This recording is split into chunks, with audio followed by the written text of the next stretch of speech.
ဒီဗီဒီယိုမှာ Hello Work ပြည်သူအလုပ်ကိုင်ဝန်ဆောင်မှုရုံးမှာအသုံးပြုတဲ့အလုပ်ရှာဖွေသူမှတ်ပုံတင်လျှောက်လွှာဖောင်ကိုဘယ်လိုဖြည့်ရမလဲဆိုတာကိုရှင်းပြထားပါတယ်။ဖောင်ဖြည့်ရာတွင်ဘာတွေရေးရမလဲနှင့်သတိထားရမယ့်အရေးကြီးချက်တွေကိုလည်းရှင်းပြပါမည်။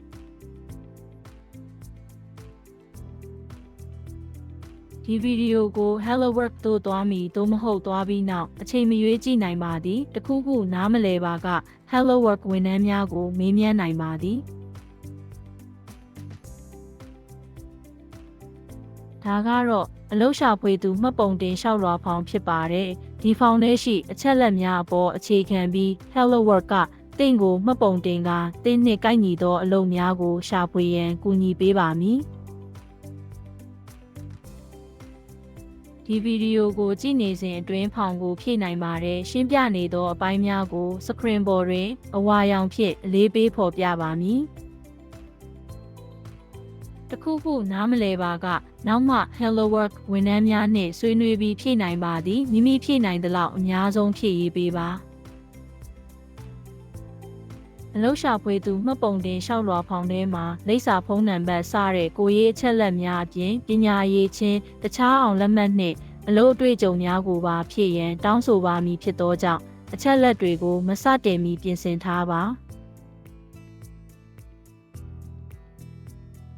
စာကိုရှင်းလင်းသေချာစွာရေးပါမှားသွားပါကမြို့နှစ်ကြောင်းဖြင့်ဖြတ်ပြီးမှန်ကန်သောအချက်လက်ကိုဘေးမှာပြန်ရေးပါ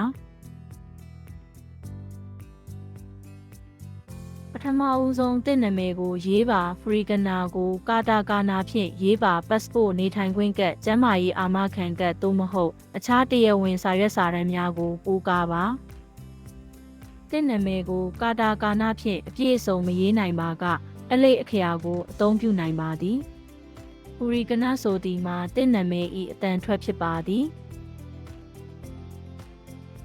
မျိုးသားအမျိုးသမီးသို့မဟုတ်မဖြေလိုပါထဲမှမိမိ၏လေမျိုးစားကိုရွေးပါ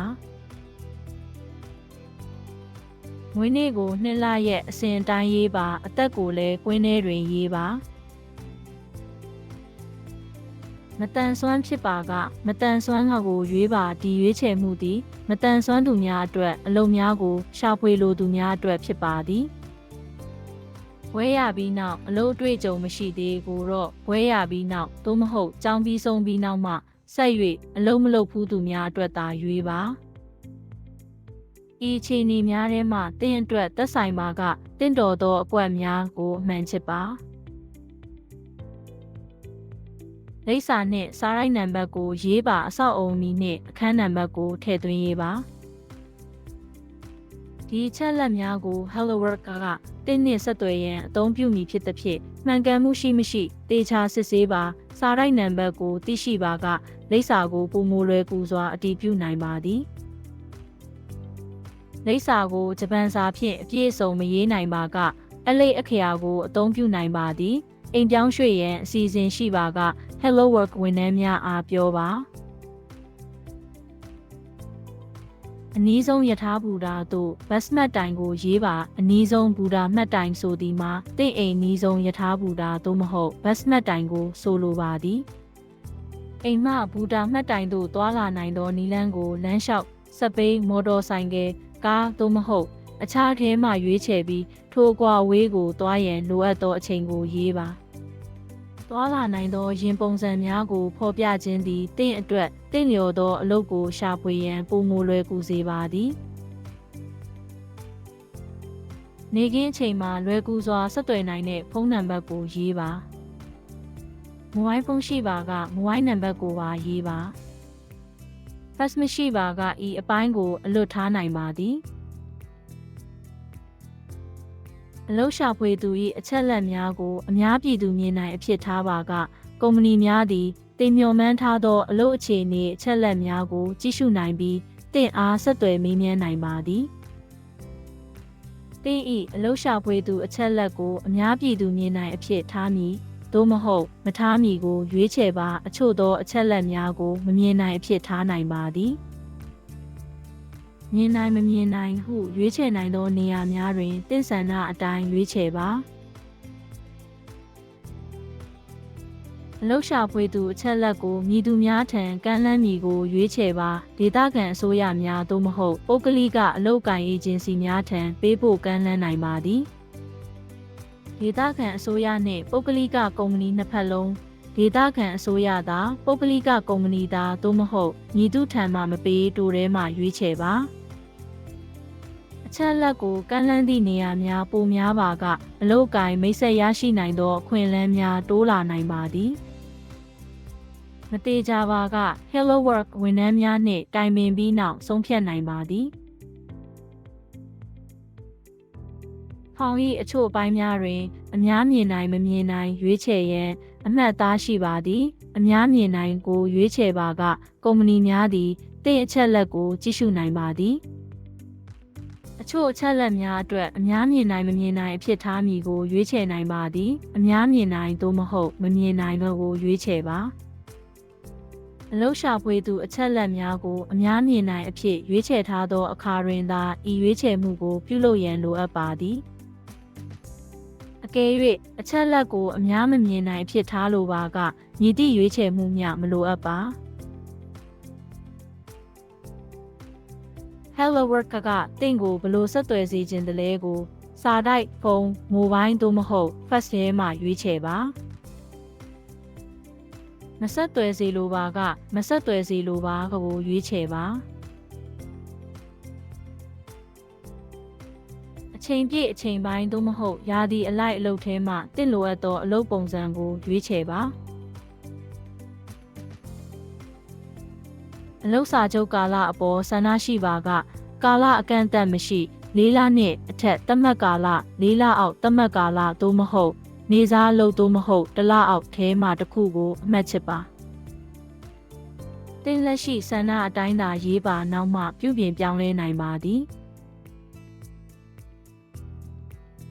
အချိန်ပြည့်အဖြစ်လုပ်လိုပါကအချိန်ပြည့်အလုပ်ကိုဦးစားပေးကိုရွေးချယ်ပါစေလို့အလုပ်သို့မဟုတ်စာချုပ်အလုပ်ပြုလုပ်နိုင်ပါကလည်းထိုရွေးချယ်မှုများကိုလည်းရွေးချယ်နိုင်ပါသည်လိုချင်သောအလုပ်မျိုးစားကိုရေးပါလုပ်ချင်သောအလုပ်ပုံစံနှင့်အလုပ်အကြောင်းအရာကိုတိုးတိုးဖော်ပြပါအလုပ်အတွေ့အကြုံအနေနဲ့အတွေ့အကြုံမရှိ3နှစ်အောက်3နှစ်နှင့်အထက်ထဲမှမိမိအတွေ့အကြုံနှင့်ကိုက်ညီသောတစ်ခုကိုရွေးချယ်ပါတင်လက်ရှိစိတ်ဆန္ဒအတိုင်းရေးနိုင်ပြီးနောက်မှပြောင်းလဲနိုင်ပါသည်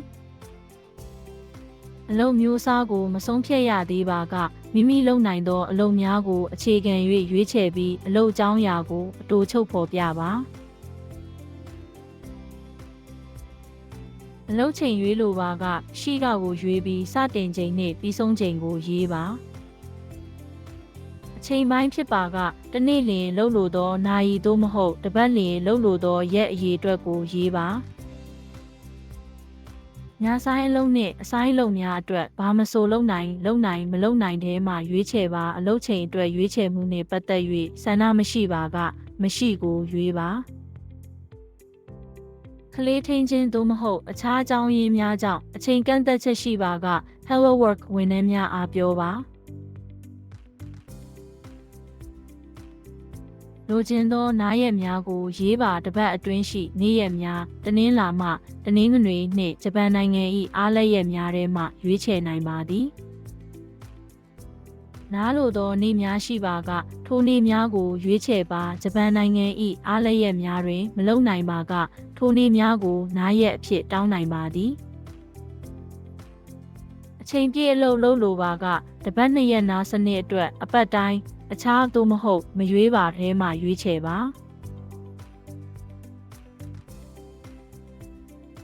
လုပ်ချင်သောအလုပ်နေရာကိုရေးပါထို့ပြင်သွာလာရေးနည်းလမ်းကိုလည်းရွေးချယ်ပါခြေချင်းယထာကားဆိုင်ကယ်စပိန်သို့မဟုတ်ဘတ်တဲမှတစ်ခုကိုရွေးပါတင်လိုလားသောအလုပ်နေရာသို့သွာလာရန်အသုံးပြုလိုသောအချိန်မိနစ်ကိုလည်းရေးပါဖြစ်နိုင်ပါကအသွားတလန်းမိနစ်အတွင်းဟုရေးပါသွားလာနိုင်သောအကွာအဝေးကိုသိရှိထားခြင်းသည်တင့်အတွက်တင့်လျော်သောအလုပ်ကိုရှာဖွေရန်ပိုမိုလွယ်ကူစေပါသည်သို့တော်တင်သွားလာနိုင်သောအကွာအဝေးကိုအနီးအနားဧရိယာသာရေးထားပါကရွေးချယ်နိုင်သောအလုပ်များနည်းပါးနိုင်ပါသည် ဘယ်နှမိနစ်ဆိုသည်မှာအသွားတစ်ကြောင်းနဲ့သွားလာရန်လိုအပ်သောခံမှန်းချိန်ကိုဆိုလိုပါသည်အလုံးနေရအလွန်ဝေးလွန်းပါကသွားလာရခြင်းမှာပင်ပန်းနိုင်သောကြောင့်တင့်တော်သောအကွာဝေးကိုစဉ်းစား၍သတ်မှတ်ပါမိမိကားဖြင့်အလုပ်သွားလိုပါကမိမိကားဖြင့်အလုပ်သွားလာခြင်းဆန္ဒရှိအတွက်ရှိကိုရွေးချယ်ပါအိမ်မှအလုပ်လုပ်လိုပါက remote work အတွက်ရှိကိုရွေးချယ်ပါနေဒေသတွင်အလုပ်လုပ်လိုပါကမိမိအလုပ်လုပ်လိုသောစီရင်စု prefecture ကိုရေးပါအများဆုံးစီရင်စု3ခုအထိရေးနိုင်ပါသည်နေရာပြောင်းရွှေ့နိုင်ခြင်းသို့မဟုတ်နိုင်ငံခြားတွင်အလုပ်လုပ်နိုင်ပါကနေရာပြောင်းရွှေ့ခြင်းနှင့်နိုင်ငံခြားအလုပ်လုပ်ခြင်းအတွက်လက်ခံနိုင်သည်ကိုရွေးချယ်ပါ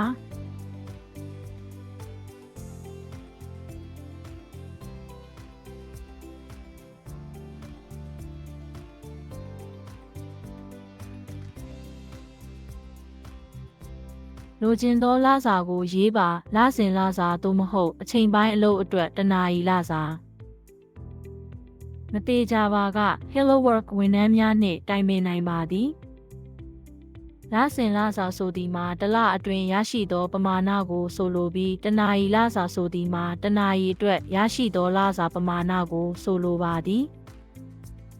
လိုချင်သောလစာပမာဏကို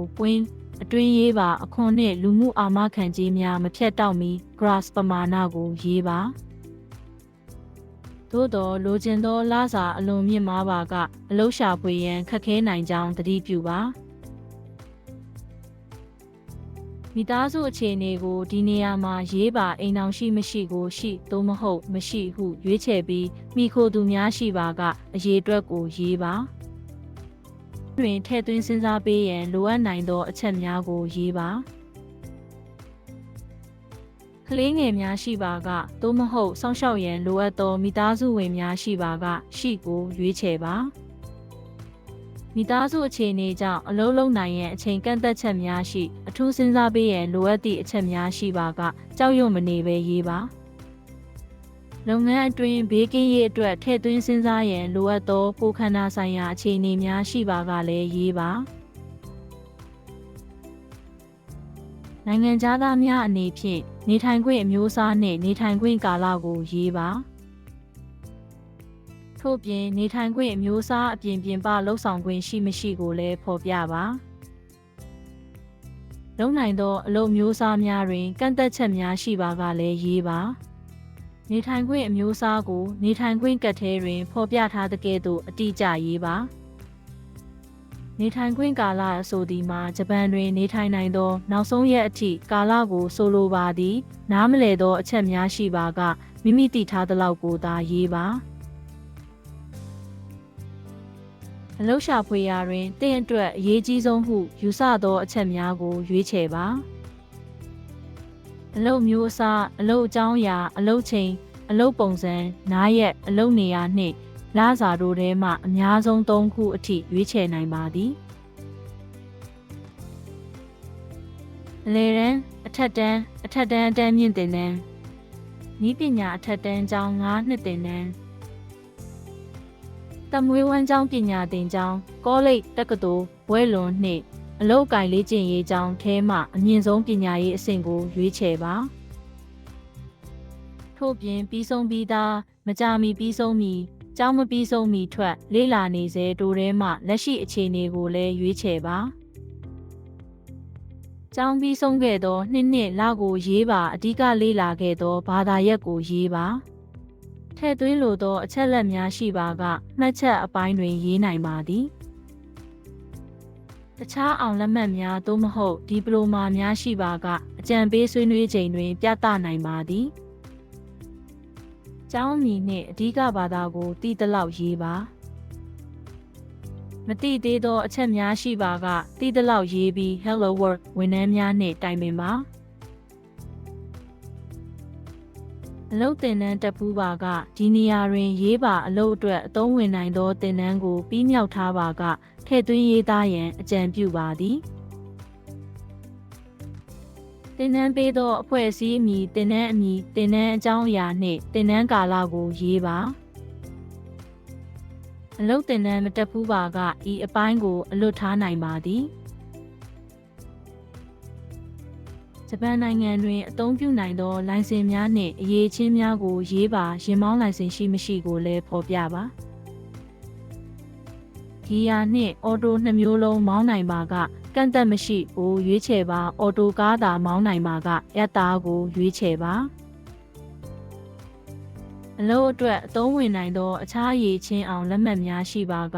ထိုရည်ချင်းအောင်လက်မှတ်အမည်နှင့်ရရှိသောရက်စွဲကိုသိရှိပါကရေးပါအောင်လက်မှတ်များရှိပါကဆွေးနွေးဆိုင်ရာအချိန်တွင်ပြသပါကအသုံးဝင်နိုင်ပါသည်နိုင်ငံသားများအနေဖြင့်ဂျပန်ဘာသာစကားအရေးချင်းစစ်အဆင့်ချက်လက်ကိုလည်းရေးပါကွန်ပျူတာအသုံးပြုနိုင်ပါကတင်အသုံးပြုနိုင်သော software များကိုရေးပါစာရိုက်အတွက်စာရင်းဇယားအတွက်တင်ပြချက်အတွက်နှင့်အခြားလုပ်ငန်းများအတွက်အသုံးပြုသည့် software များကိုလည်းရေးပါကျွမ်းကျင်မှုတစ်ခုရှိလျင်တောင်သင်အတွက်လှုပ်ရှားဖွေရန်ခွင့်လန်းများကိုကျေပြန့်စေနိုင်ပါသည်မသေးကြပါကဤအပိုင်းကိုအလွတ်ထားနိုင်ပါသည်ယခုအထိလုပ်ခဲ့သောအလုပ်များကိုရေးပါနောက်ဆုံးလုပ်ခဲ့သောအလုပ်မှစတင်၍အစဉ်လိုက်တစ်ခုချင်းစီရေးပါလုပ်ခဲ့သောတာဝန်များကိုအတူချုပ်ဖော်ပြပါမမှတ်မိသောအစိတ်ပိုင်းများရှိပါကမိမိမှတ်မိသလောက်ကိုရေးပါအချိန်ပိုင်းအလုပ်များနှင့်ခဏတာအလုပ်များကိုလည်းဖြစ်နိုင်သလောက်ထည့်သွင်းရေးပါအလုပ်သမား employed သို့မဟုတ်ကိုယ်ပိုင်လုပ်ငန်း self-employed ကိုရွေးချယ်ပါထို့ပြင်အချိန်ပြည့်အလုပ်သမားသို့မဟုတ်အချိန်ပြည့်မဟုတ်သောအလုပ်သမားကိုလည်းရွေးချယ်ပါအချိန်ပြည့်မဟုတ်သောအလုပ်သမားဆိုသည်မှာစာချုပ်အလုပ်သမားများနှင့်အချိန်ပိုင်းအလုပ်သမားများကိုဆိုလိုပါသည်မည်သည့်အလုပ်မျိုးစားဖြစ်သည်ကိုရေးပါလစဉ်ဝင်ငွေကိုရေးနိုင်ပါကရေးပါအလုံးမှထွက်စဉ်ရရှိခဲ့သောလစာပမာဏသို့မဟုတ်လက်ရှိရရှိနေသောလစာပမာဏကိုရေးပါလုပ်ဆောင်ခဲ့သောတာဝန်များကိုအတူချုပ်ဖော်ပြပါထိုအလုပ်တွင်လုပ်ခဲ့သောကာလကိုနှစ်လအလိုက်ရေးပါအလုံးမှထွက်ပြီးပြီလားသို့မဟုတ်ယခုလည်းဆက်လက်လုပ်ဆောင်နေသေးလားကိုရွေးချယ်ပါယခုလှုပ်ဆောင်နေစဉ်တွင်ပင်အလုပ်ပြောင်းလဲခြင်းသို့မဟုတ်အပိုအလုပ်ရှာဖွေရန် Hello Work တွင်တိုင်ပင်နိုင်ပါသည်မကြာမီအလုပ်မှထွက်မည်ဆိုပါက Hello Work ဝန်ထမ်းများအားပြောပါအလုံးမှထွက်ရသည့်အကြောင်းရင်းကိုကိုရေးကိုရာအကြောင်းစာချုပ်ကာလကုန်ဆုံးမဖြစ်မနေငြိမ်းစားယူအလုံးမှပယ်ဖျက်ခြင်းသို့မဟုတ်စာချုပ်မတိုးခြင်းသို့မဟုတ်အခြားထဲမှရွေးချယ်ပါအခြားကိုရွေးချယ်ပါကအကြောင်းရင်းကိုရေးပါရေးရန်နေရာမလုံလောက်ပါကနောက်ထပ်စာရွက်တွင်ဆက်ရေးပါ Hello Work တွင်အင်တာနက်မှတဆင့်အလုပ်ရှာဖွေနိုင်သော My Page ဟုခေါ်သော online ဝန်ဆောင်မှုတစ်ခုရှိပါသည် My Page အကောင့်ဖန်တီးလိုသည်မလိုသည်ကိုအလိုရှိကသို့မဟုတ်မလိုအပ်ဟုရွေးချယ်ပါရှောက်လွှာမတင်မီဖောင်ကိုနောက်တစ်ကြိမ်စစ်ဆေးပါ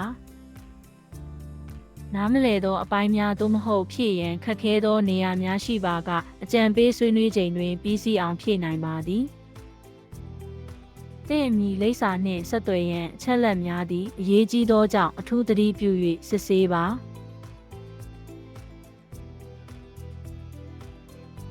ဖောင်ကိုတင်သွင်းရာတွင်နေထိုင်ခွင့်ကတ် passport စသောကိုရေးမှတ်ပုံတင်စာရွက်စာတမ်းများနှင့်အရေးချင်းလက်မှတ်များကိုလည်းပြင်ဆင်ထားရန်လိုအပ်ပါသည်